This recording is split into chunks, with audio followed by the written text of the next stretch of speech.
Welcome to this show discussing problems and issues that help Dr. Alcena. For this segment of the show, I'm going to continue to talk about thrombophilia, DVT, and pulmonary embolism. In particular, I want to talk about the thrombophilias. The thrombophilias are conditions that can be found in one's bloodstream. Either the level is too low or the level is too high, which then can cause the blood to be too thick. Because the blood is too thick, then it can spontaneously cause someone to clot. I spent a great deal of time last week talking about Trousseau's syndrome, which is when one has cancer of any type. The cancer cells themselves secrete a series of substances called procoagulants. The procoagulants themselves then cause the person to coagulate and clot, and that can be lethal. And any cancer, doesn't matter the type of cancer, can cause somebody to develop Trousseau's syndrome. In fact, frequently, the first sign that somebody may have a cancer somewhere that is in the body that has not become apparent yet is because you clot. So whenever somebody develops a DVT or a pulmonary emboli or embolism or something, then you must always have in the back of your head to look while you're evaluating and treating the patient for the clot. You must also think of the possibility the patient may have an underlying malignancy. Now, the list of thrombophilias are quite long. I'll name a few of them for you. You have elevated homocysteine, elevated lipoprotein A, anti-cardioligand antibodies. You have lupus anticoagulant, protein C, protein S, antithrombin, low antithrombin level, factor V Latin, prothrombin G202110A mutation, PA1-1 mutation, and so on and so forth. There are many more. And then once you have these conditions, most people don't know they have them. That's the sad thing. They don't know they have them. They walk around with them. Let me give you an example. The vast majority of women who are trying to get pregnant and can't get pregnant and or can't keep the pregnancy is because they have a thrombophilia somewhere in the bloodstream that is causing the problem. Now there's a complete international protocol right now to treat these women who are getting advices from and the doctors that are helping them to conceive. They know right away one of the first things they have to do is to in fact put them on anticoagulation such as Lovenox in combination with aspirin right away. Because once an individual, a woman becomes pregnant, in order for the pregnancy to have any chance of remaining intact, there has to be large quantities of estrogen being secreted in the body.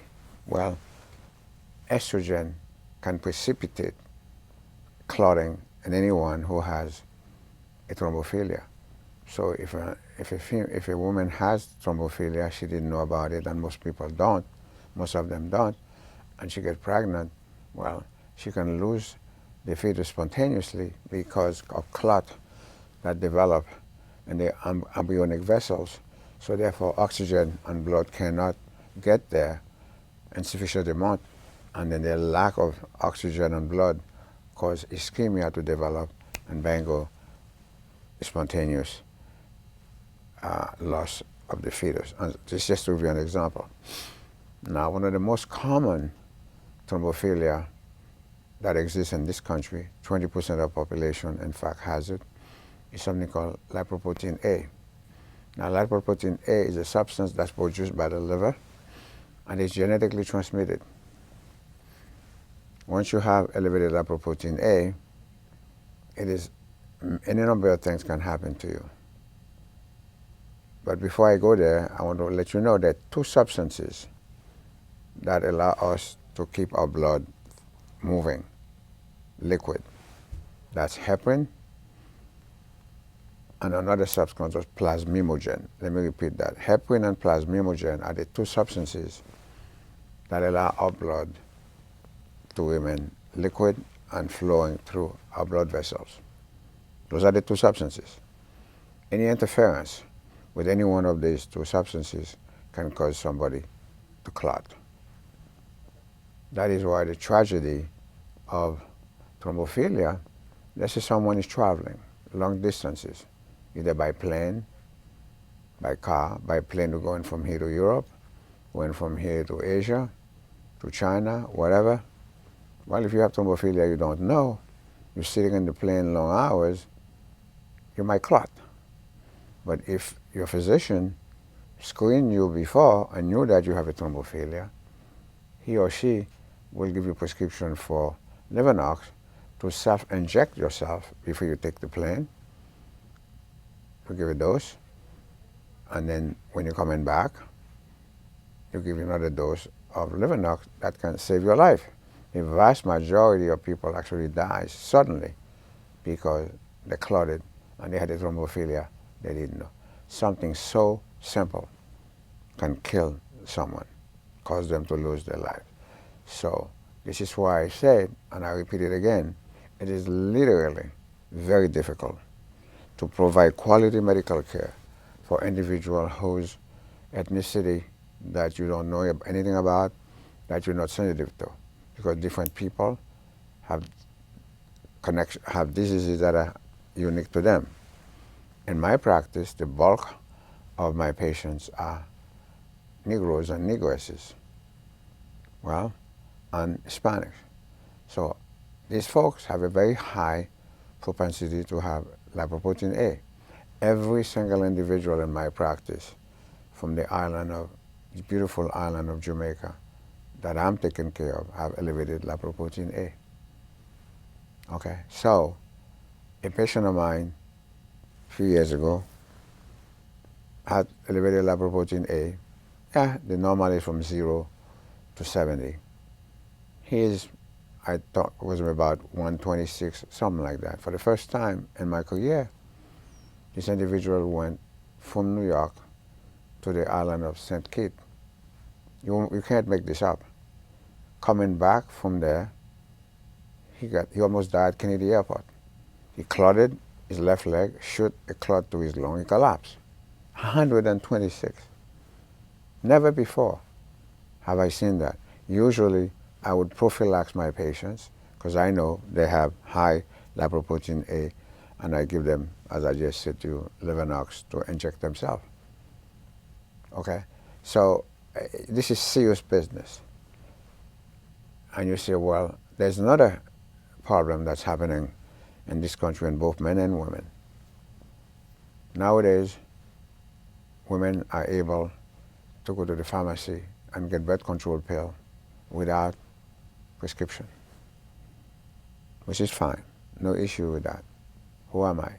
However, if you have a thrombophilia and you take birth control pill, you're going to clot. No question about it. I recall vividly being an attending physician at North Central Bronx in the Bronx many, many, many years ago as an attending physician.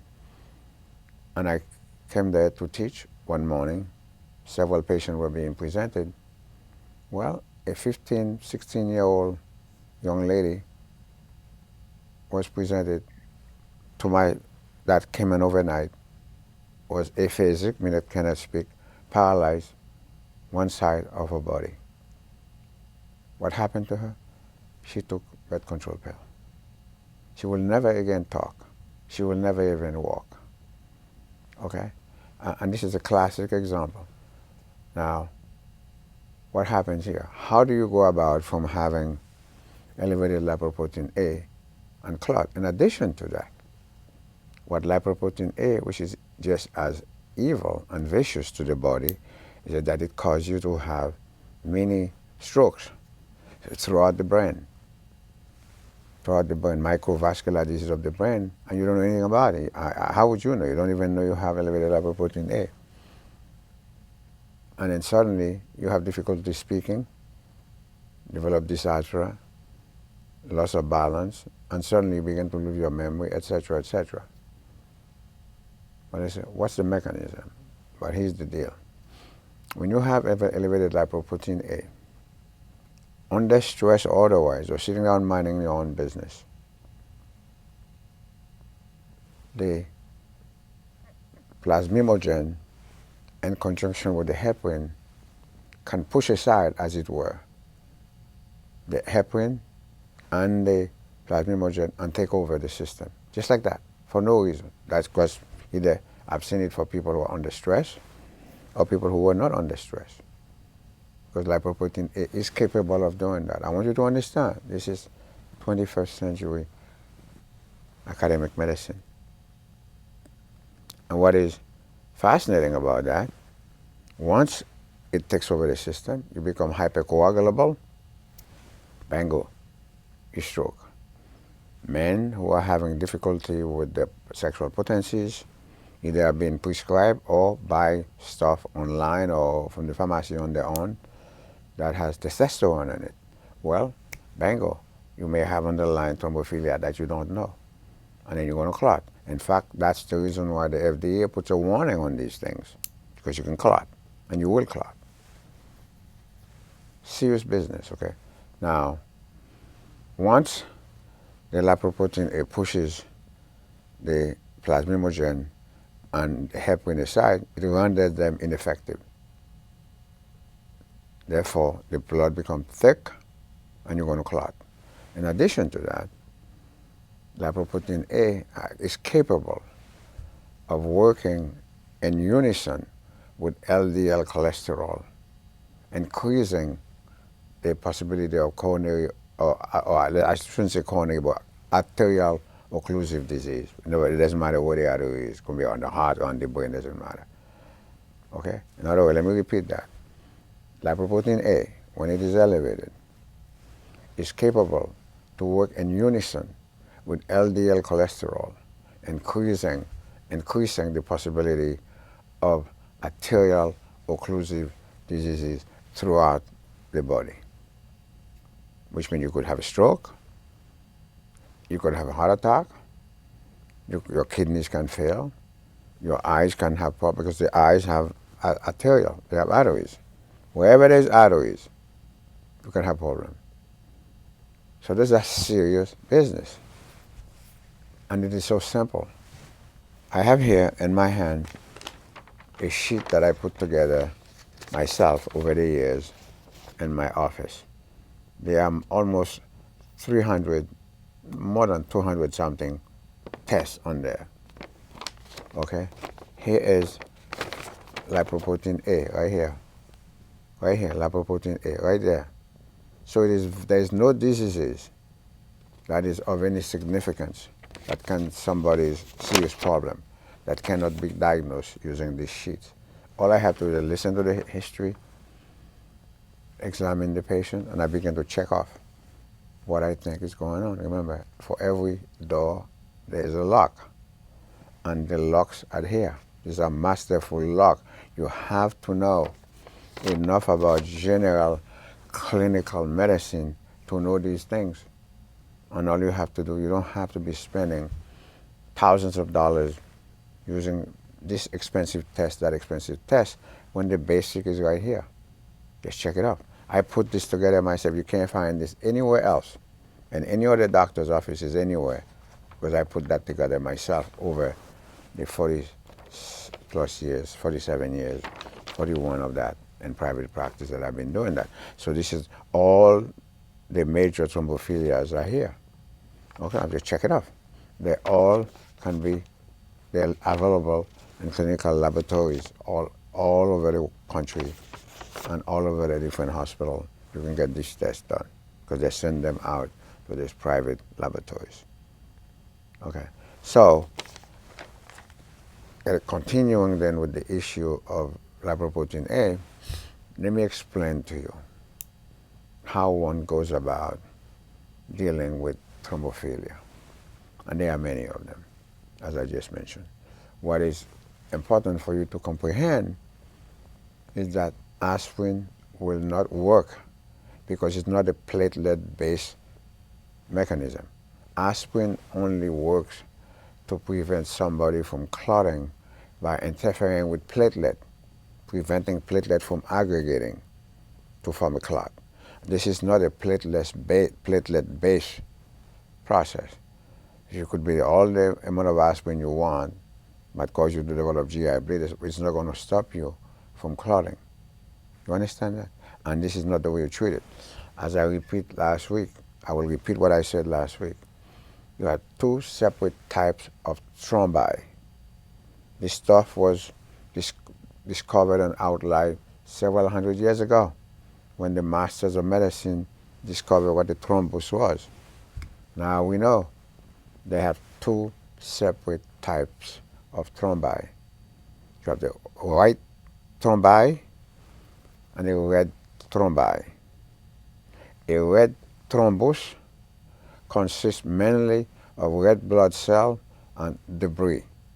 Let me repeat that. A red thrombus is consisted mainly of red blood cell plus debris, and it is found only in the low flow system. The low flow system is also known as the venous system, with the veins. The high flow system, that's the venous thing. The high flow system is the arterial system, and a thrombus that is developed in the arterial system is consisted of white blood cell and platelet. Now, they both look red when you're looking at them. It's a clot, but inside the clot, there are two separate consistencies. If it's in the arterial system, we call that white thrombus, which is white blood cell and platelet, mainly. If it's a red thrombus, even though the clot is red, on the inside is mostly debris and red blood cell. Why is that important? That is absolutely crucial, because you cannot treat, when I get to talk about DVTs, which I will as the series goes on, when I get to talk about pulmonary embolism, I will explain those things again. You cannot, let me repeat that, and must not and should not, cannot.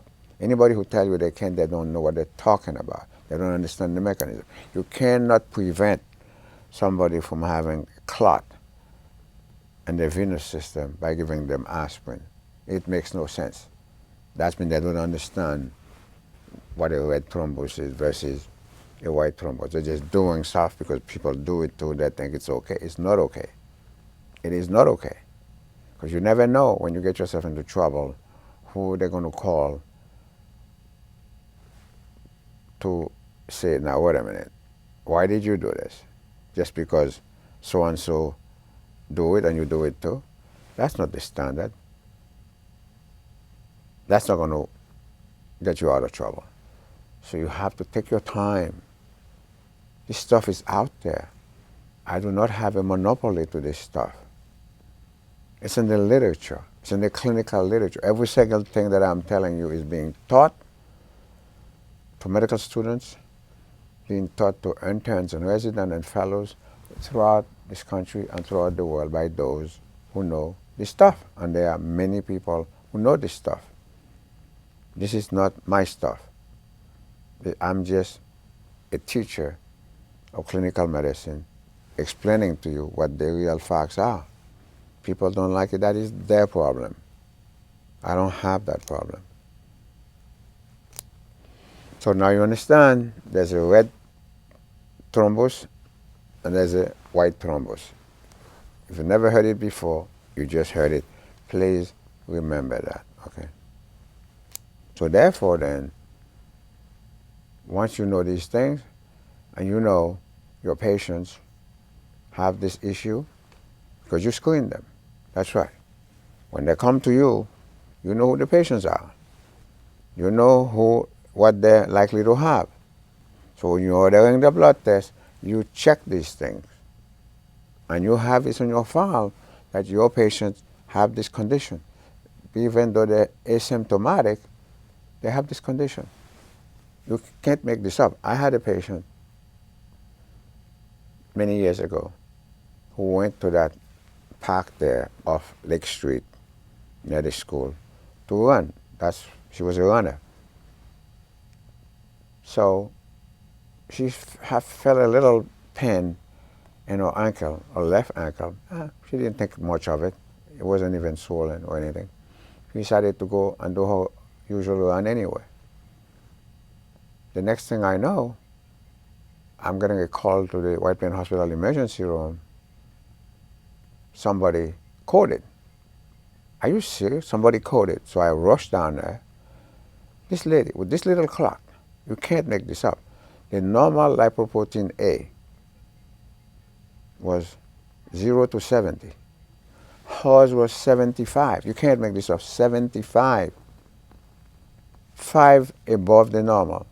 This lady had she had a little bit of trauma. She decided to go and run anyway. And the clot dislodged from her ankle and she collapsed and rushed to the emergency room. Between the left side of the heart and the right side of the heart, you have a space there where the left lung and the right lung, so right there, if a clot finds itself in that barrier right there, that connection, you died in 5 seconds, just like that. You collapse. That's exactly what happened to her. You can't make this up. Thank God I was around the hospital. I ran down there. We intubated her to find out she had a clot. The clot lodges itself between the left and the right pulmonary system. And this is a millisecond death, just like that. And we revived her. And my God, saved this lady's life. Right away, heparinized her. Because I knew right away, because I knew my patient. I know she had elevated lipoprotein A. But it was the tiniest clot is manageable, but it's dislodged. And it didn't just lodge in the lung. It lodged itself in between the left and the right heart. Right there, that intersection right there. And bango, just like that. Okay? This is serious business. This is nothing to take lightly. She almost lost her life. Okay? And thank God EMS rushed her to the emergency room. And I happened to have been around. I rushed down there. In those days, when you hear somebody call, I don't know if they still do, you just run to assist. Turns out to be my patient. Collapse. Okay? She survived. Because we quickly, right away, I know exactly. I said, my God, let's heparinize her. Before anything, just and she survived. Okay? And this is real. Sounds dramatic, but it's real. Somebody's life was about to go in a few seconds, just like that. So if I didn't know her, and the people that they didn't know, they would have told me maybe she had a heart attack, she had this, she had that, do the EKG, do all this other stuff, blah, blah, blah. She could have had a heart attack. That's not what happened. She had a little trauma to her ankle, and she decided to go to run anyway, and that little clot dislodged, almost killed her. You must know your patient. You must know who they are, what they are, learn as much about them as you can, so that when the phone rings, when the phone rings, I heard the voice of one of my patients right away. The entire history is in front of me. What's going on? What happened? I can take care of it tomorrow. I'll go to the emergency room right away. I'll meet you there. This is how you practice medicine. And I'm sure many doctors do it as well. I'm not unique. Suffice it to say that once you have elevated lipoprotein A or any one of those thrombophilias, if your doctor is able to identify them ahead of time and you're getting ready to travel, then you get prophylaxis. And when I talk about DVT, I will let you know that if you have a thrombophilia, the list is quite long, very long, and your doctor knows that you're going to have a baby, you are pregnant, he or she knows to speak to the obstetrician so that you get, when the level of estrogen is the highest, that's when you're going to clot. This is why the 3 things that cause women to die during delivery is bleeding and clotting and other complicated issues involving the delivery of the baby. A lot of women give birth to a child and they die before they get to see the baby. That is shameful. And of all the developed countries, this is even more shameful. Of all the developed countries in the world, there's more women die during delivery in this country than any other developed country as we speak in 2019. Because people are not paying attention about the patients, what they should know about the patient. These people have bleeding disorders. They know nothing about it. They have clotting disorders. They know nothing about it. This is not criticism. This is the fact. Look at the literature. More, and in particular, minority women. Minority women are being devastated in this country because of dying so much during delivery. It is unbelievable. And this is the United States of America, a very rich country. But if you're poor, you don't not likely to have the quality of care that you're entitled to, because you don't have money to pay to have the proper insurance, nor do they have money to go to the high quality physicians, of which there are many, many, so they can get quality care. So they wind up on Medicaid, they wind up getting care that is not optimal, and they're dying. Wealth and poverty are the two extremes that cause people to live longer or die sooner. It's sick, but that's what's going on. And this is, look it up, Google it. You guys are much better at Google than I am. If you are wealthy in this country, you are going to live longer, 10, 15 years longer than if you are poor, okay? Because of lack of a whole lot of stuff, including quality care. So therefore then, if you know your patient, you know they have a thrombophilia, you know they get pregnant, then it is your responsibility then to bring it up to the attention of the obstetrician to tell them, he or she, Miss So-and-so has this problem, please do this and that and that and that, so that when she's delivering the baby, her chances of dying is much less. But if you don't know these things, if you don't pay attention, the physiology and different minority groups are different. Physiology is different in men than women. It's also different in Negro folks as it is in white folks. So you can't go to medical school and think that the whole thing that you learn about white folks, you should apply it to everybody else. The anatomy, yes, but not the physiology. Okay, and this is what's going on. That's the system. The people in power are doing the best they can to try to change it by giving money to this medical school grant to try to help them to do things differently. Listen, I'm going to stop here until I see you again. This is Dr. Alcena saying so long and bye-bye.